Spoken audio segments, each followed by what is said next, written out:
Today I want to talk about Swagger and why you should use it as a developer or a programmer. So first of all, what even is Swagger? Well, basically Swagger is an interactive manual for your APIs. So what does that mean? Well, you can imagine it like this. You should write a document for your APIs, mostly a PDF file, and you send it to others so they can read it and understand what your API does and how they should work with your APIs. You explain the endpoints, URL, methods, HTTPS, HTTP, and etc. And you know it takes time from both of you to write it, then to read it. So here Swagger comes in. Swagger can write a great document for your project. And not just a regular document like a PDF, it makes a web page for your APIs. The Swagger scans your code and immediately finds out everything that it needs about your code. URL, HTTP, HTTPS, and methods like get, put, post, delete, and etc. Format, expected parameters, expected response, and even error codes. Swagger detects all of them, and based on that information, it will make a great web page for you. All you need to do in localhost to have access to that UI and web page is simply putting /swagger in the end of your URL. I mean the root of localhost address. And now you can share that great documents with others, especially your teammates. But you know what is the coolest part about Swagger?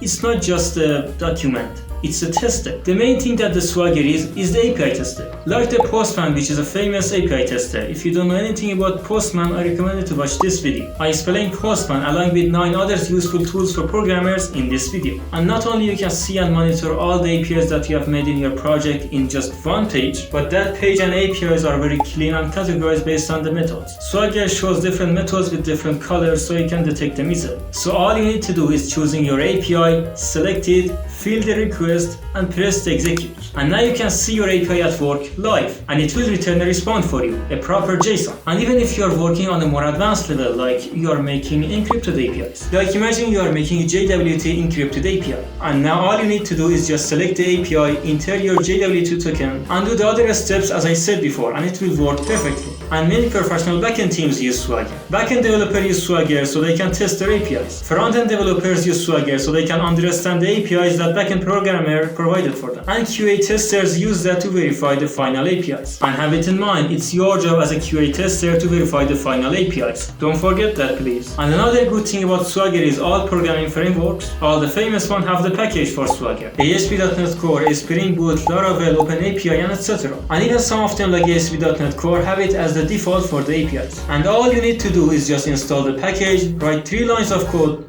like this, and then go to the localhost /swagger. If you are on localhost, of course. And then Swagger do the rest of the job for you. It's very easy. You can learn how to use Swagger in 30 minutes or 1 hour maximum. And if you really want to be a good programmer, you should learn algorithms. I explained 3 simple but important algorithms in this video. I recommend you to watch it. I mean, there is no harm in watching that, right? And don't forget that I have a Discord server which is a good community for programmers. You can check it through the link below in the description. Don't forget to like and subscribe if this video was useful for you, and thanks for watching, and see you in the next one.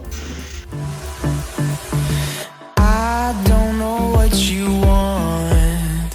Let's have